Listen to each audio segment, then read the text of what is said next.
ഒരുപക്ഷെ ഇന്ത്യയിൽ പ്രതിഭാ ദേവി സിംഗ് പാട്ടീൽ എന്ന രാഷ്ട്രപതി കഴിഞ്ഞാൽ ഏറ്റവും നിർഗുണയായ രാഷ്ട്രപതി, ഒരു രീതിയിലും പ്രവർത്തനം നടത്താത്ത രാഷ്ട്രപതി എന്ന ഖ്യാതി ഇപ്പോൾ ദ്രൗപദി മുർമു നേടിക്കഴിഞ്ഞിരിക്കുകയാണ്. നമുക്കറിയാം, പ്രതിഭാ സിംഗ് പാട്ടീൽ നിരവധിയായ ദയാവധങ്ങൾ അംഗീകരിക്കുന്ന സാഹചര്യം ഉണ്ടായത് കോൺഗ്രസിനെ പോലും വിരളി പിടിപ്പിക്കുന്ന സാഹചര്യമായിരുന്നു. അവർ ഒരു കോൺഗ്രസ്സുകാരിയായിരുന്നു.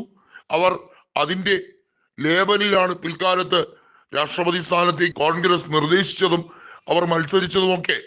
എന്നാൽ പ്രണബ് കുമാർ മുഖർജിയെ പോലെയോ അതല്ലെങ്കിൽ മുൻ രാഷ്ട്രപതിമാരായിട്ടുള്ള അഗ്രഗണ്യരായ പലരെയും പോലെയോ അബ്ദുൽ കലാമിനെയോ ഒന്നും പോലെ ഇവരാരും തിളങ്ങിയിട്ടില്ല.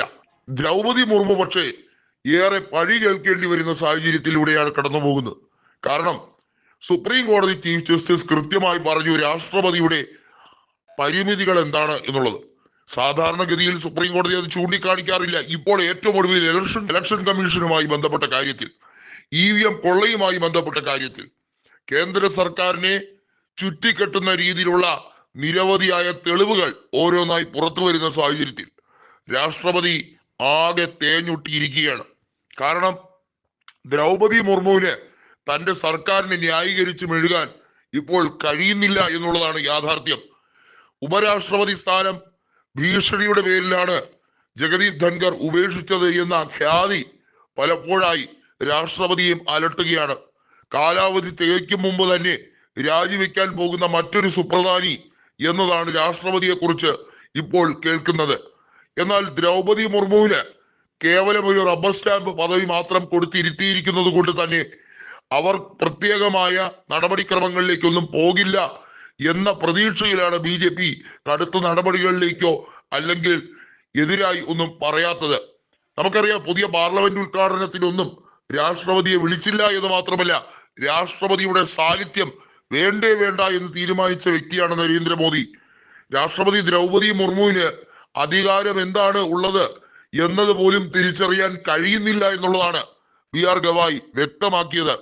പ്രതിപക്ഷ നേതാവ് രാഹുൽ ഗാന്ധി പറഞ്ഞത് ഇന്ത്യൻ രാഷ്ട്രപതി കളിപ്പാവയൊക്കെ ആയിരിക്കാം, പക്ഷേ ഇത്ര അധപ്പതിക്കുമെന്ന് ഞങ്ങൾ ആരും വിചാരിച്ചില്ല എന്നുള്ളതാണ്.